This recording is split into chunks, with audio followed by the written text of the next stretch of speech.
Ang taxi, kung makita na to, nilutaw ang taxi. Igo na lang nagutaw-utaw sa baha ang usa ka taxi unit nga misuway unta ug sungasong sa gibahaan nga dalan sa AS Fortuna sa Barangay Banilad sa Dakbayan sa Mandaue, Miyerkules sa hapon.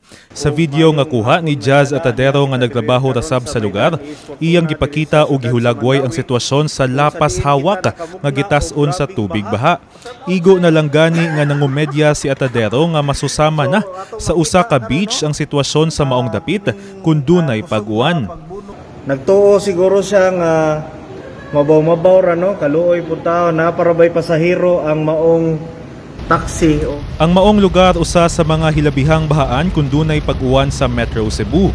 Ug sa pagbunok sa laing kusog nga uwan Miyerkules sa hapon, daling gibahaan ang dakong bahin sa AS Fortuna apil na ang ubang kadalanan sa Mandaue ug Cebu City.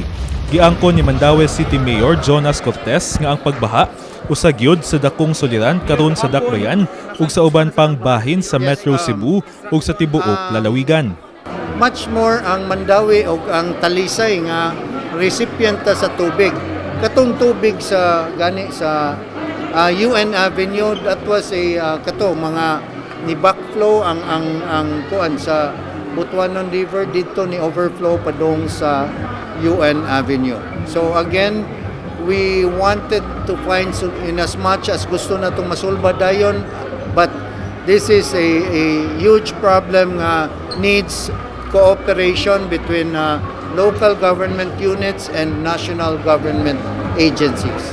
Subay niini tinguha ni Cortez nga sa pagpadayon sa ilang mga proyekto pagsulbad sa pagbaha, ilang unahon pagsiguro nga masubay ang tinubdan sa tubig paingon sa kadalanan nga maoy makaingon sa pagbaha.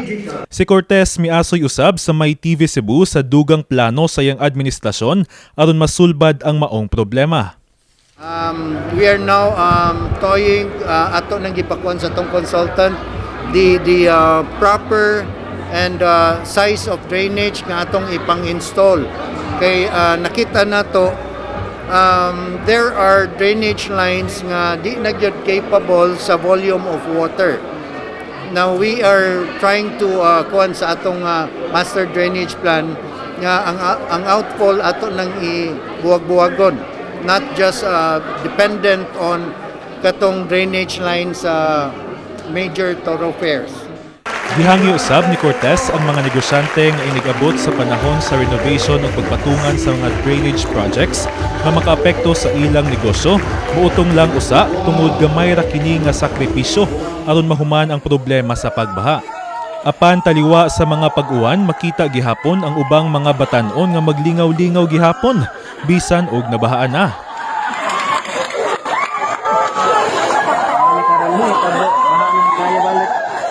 Duna say uban nga nabutang sa peligro ang kinabuhi tungod nagpuyo duol sa sapa.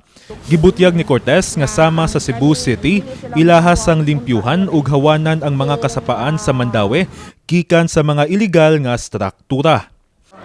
I know nga naay sakit, no, sakit pamalandungon nga naay ma-displace, but we have to look at the bigger picture. Gikinahanglan gyud nga, but we're not ato sang gi-consider ang humanitarian aspect, no, and dili kay demolish lang, we're giving them ang compensation, no, financial, it's either financial or relocation. Alang sa May TV Cebu, kini si Peter Sagirel, HNUcom intern.